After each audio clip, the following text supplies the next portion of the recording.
In this video, I'll be doing the unboxing and first impressions of the Samsung Galaxy A25 5G. Stay tuned.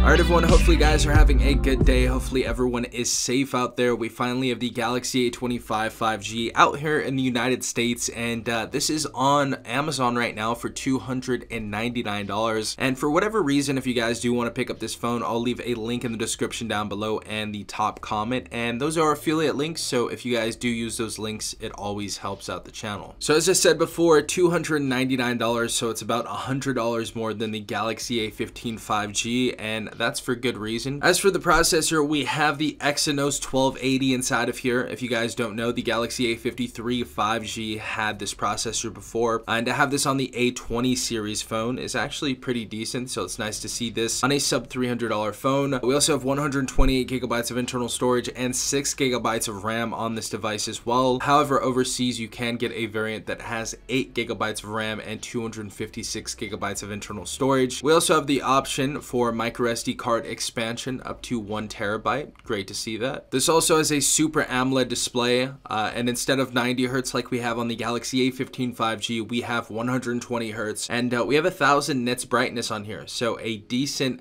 nitage that we have on here. And we also have a 396 ppi, Android 14 out of the box, One UI 6.0, and this phone is actually capable of recording at 4K 30 frames per second. The other thing is we also have stereo speakers on this device. That's something that we don't have on the Galaxy A15 5G, so that's nice to see. And of course we have a 3.5mm headphone jack. So this is kind of like one of those slide out boxes like we have on all of the A series devices. First and foremost, obviously we're going to have all of our papers, and we're also going to have that USB Type-C data cable. So of course, like I said, our quick start guide and terms and conditions, and of course our USB Type-C to Type-C data cable. And there is going to be no wall charger inside this box. All right, also the next thing we have inside of here is obviously going to be our phone. We'll put that to the side.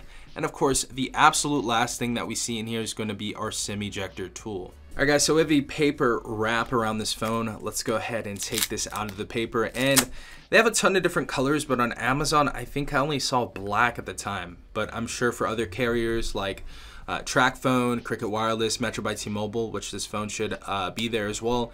I'm sure they're gonna have different colors. Maybe not all of the colors like they have overseas, but they should have at least one more other color. So taking this phone out, this is much different than the Galaxy A15 5G. It's kind of like a grid type of look on the back of this phone, and this feels a little bit heavier than the Galaxy A15 5G. Maybe a little bit more premium. They feel about the same, but as you guys see, we kind of have like these grid lines going on the back of the Galaxy A25, and of course on the Galaxy A15 5G, this is going to be more like a translucent or shiny back that has this transitioning color from black to blue. So as I said before, all plastic build on this device. At the bottom of the phone, we're going to have our Samsung emblem right there. And as you guys can see, we have a triple camera setup. Our main camera is going to be our 50 megapixel wide.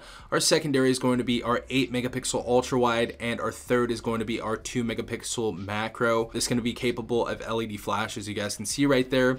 And we also have HDR and panorama mode on this phone as well. Now right side of the phone, we are going to have that key island design that we saw on the Galaxy A15 5G, and this should be present on the Galaxy A55 that we get in the next couple months as well. But as you guys can see, we have our power button that doubles as a fingerprint sensor, and just above that we have the volume up and down rocker. Top of the phone, we have our noise canceling mic. Left side of the phone, we have our SIM tray that is actually going to double as a micro SD card slot, so you guys can actually expand your storage, which is great to see. And bottom of the phone, it looks like we have the same speaker grill design that we had on the Galaxy A15 5G, which I think looks pretty cool. In the middle, we have our Type-C port.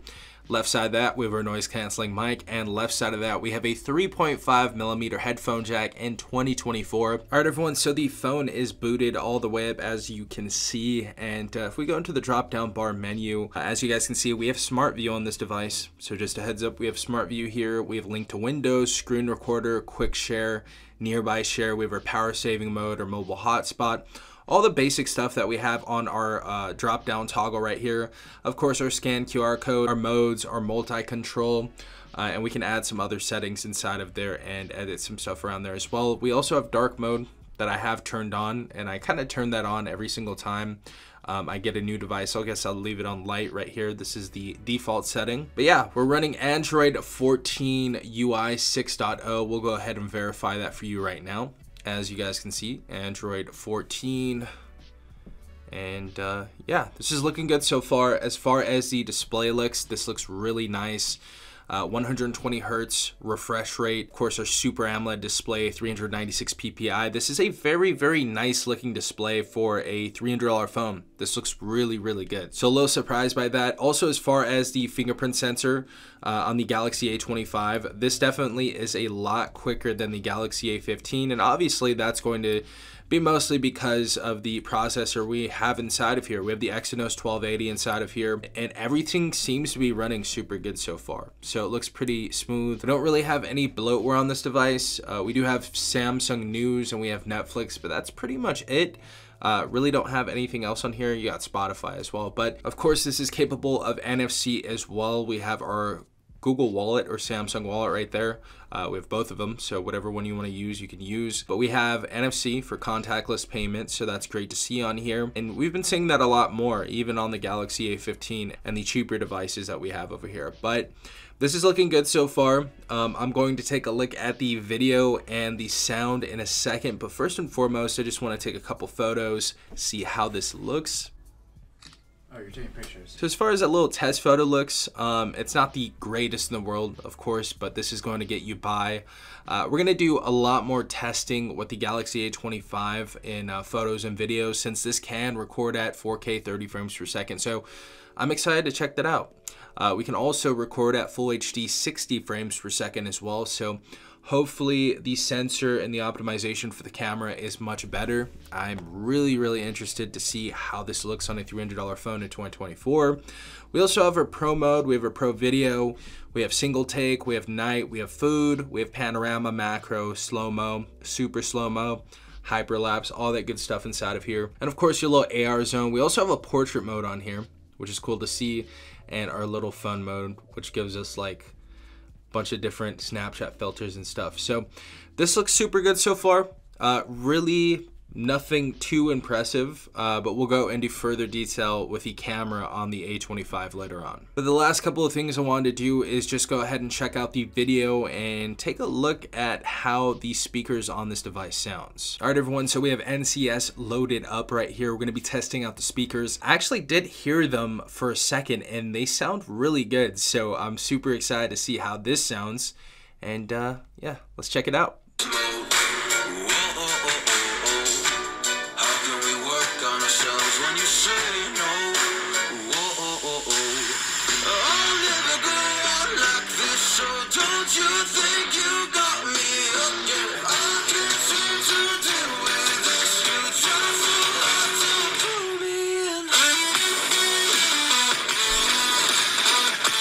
Okay, so I'm pretty impressed with the speakers. Obviously, less tinny than the Galaxy A15 5G, and the biggest upgrade is we have stereo speakers going from the A15 to the A25. So stereo speakers on this device sound good. We got less tin, obviously. We have a more premium sound. The other thing as well is the bass is really, really good on this. It sounds super premium. And comparing speakers at a $300 price range, even from last year to this year, this is super impressive. So definitely like what we're seeing on the speakers. And I think most people who are buying $300 phones are going to be super impressed with how this sounds. And of course, we're going to do our 4K 60 frames per second HDR video test right here. This actually goes up to 1080p 60 frames per second on the YouTube application. So let's see how this looks.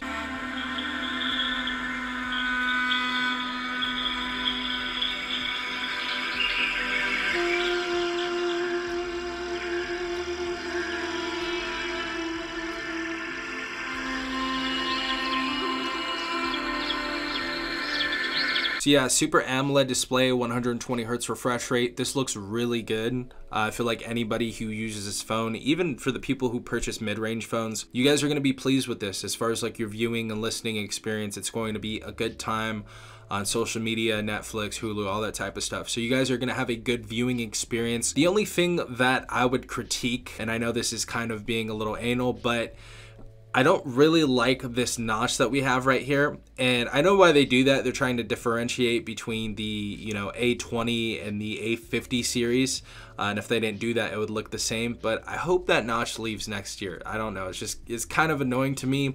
Also, we kind of have a big chin at the bottom of this phone as well, which I don't think looks the greatest. But honestly, I'm really being picky right here. This is a really nice $300 phone. I can absolutely recommend this in good conscience to people who want a phone that's no more than $300 or a little bit over $300 after tax. I can absolutely recommend the Galaxy A25 5G. I know there are other phones that I would recommend before this, like the Pixel 7a, the Pixel 6a. A lot of people don't like Pixel phones though, and a lot of people don't really mess with stock Android, and people really like the Samsung ecosystem. So for those people who want a $300 phone, I can absolutely recommend the A25 5G. And so far, I'm really liking this device. I may like it even more after spending a couple more weeks with it. So definitely stay tuned for the full review of the Galaxy A25 5G. But we have some good upgrades from the A15 5G to the A25 5G.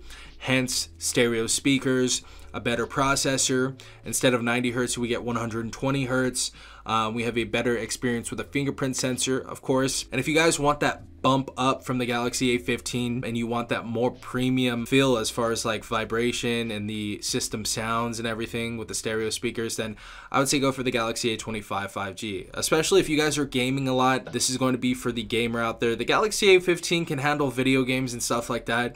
But it's not going to be able to handle it as well as the Galaxy A25 5G. So those are my first impressions of this device. Obviously, we're going to have the full review, the camera review, all the other stuff later. So make sure you stay tuned. And if you enjoy this video, please leave a like down below. Consider subscribing. Also, hit the notification bell if you guys want to be notified about more videos like this in the future. Hopefully, you guys have a beautiful rest of your day. This has been Safon from TechRight. Peace out, Tech Gang.